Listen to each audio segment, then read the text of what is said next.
और अब कुछ खबरें खेल के मैदान से। पाकिस्तान ने आखिरी टी20 में बांग्लादेश को 7 विकेटों से हराकर 3 मैचों पर मुश्तमिल सीरीज 3-0 से अपने नाम कर ली। लाहौर के कज़ाफी स्टेडियम में खेले गए सीरीज के आखिरी टी20 मैच में पाकिस्तान ने बांग्लादेश की जानिब से दिया गया 197 रन का हदफ 3 विकेटों के नुकसान पर 18वें ओवर्स में हासिल कर लिया। पाकिस्तान की जानिब से मोहम्मद हारिस ने 46 गेंदों पर 107 रन की काबिले शिकस्त इनिंग खेली।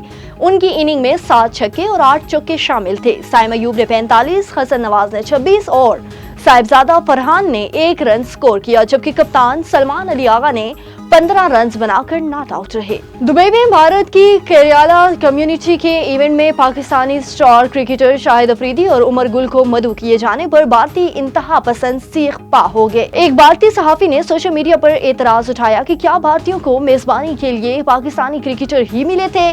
इसके अलावा सोशल मीडिया पर वायरल इस इवेंट की वीडियो में करियाला कम्युनिटी के भारतीय शहरी न सिर्फ शाहिद अफरीदी से हाथ मिलाने को बेताब नजर आए, बल्कि उनके लिए तालियां भी बजाई और नारे भी लगाए। भारतीय शहरियों ने पाकिस्तान के लेजेंड क्रिकेटर को देखकर सीटियां बजाई और उन्हें देखकर अपनी खुशी का भरपूर इजहार किया। बांग्लादेश क्रिकेट बोर्ड (BCB) ने जुलाई में पाकिस्तानी व्हाइट बॉल टीम की मेजबानी की ख्वाहिश जाहिर कर दी। राय के मुताबिक बांग्लादेश क्रिकेट बोर्ड ने BCB ने पाकिस्तान क्रिकेट बोर्ड (PCB) से दरख्वास्त की है कि वेस्ट इंडीज के खिलाफ सीरीज के लिए रवानगी से कबल पाकिस्तानी टी20 बांग्लादेश टीम का भी दौरा करे। मजवजा प्लान में कहा गया है कि इन मैचेस की मेजबानी ढाका करेगा, जिसमें 3 टी20 मैचेस 20, 22 और 24 जुलाई को खेलने की ऑफर की गई है।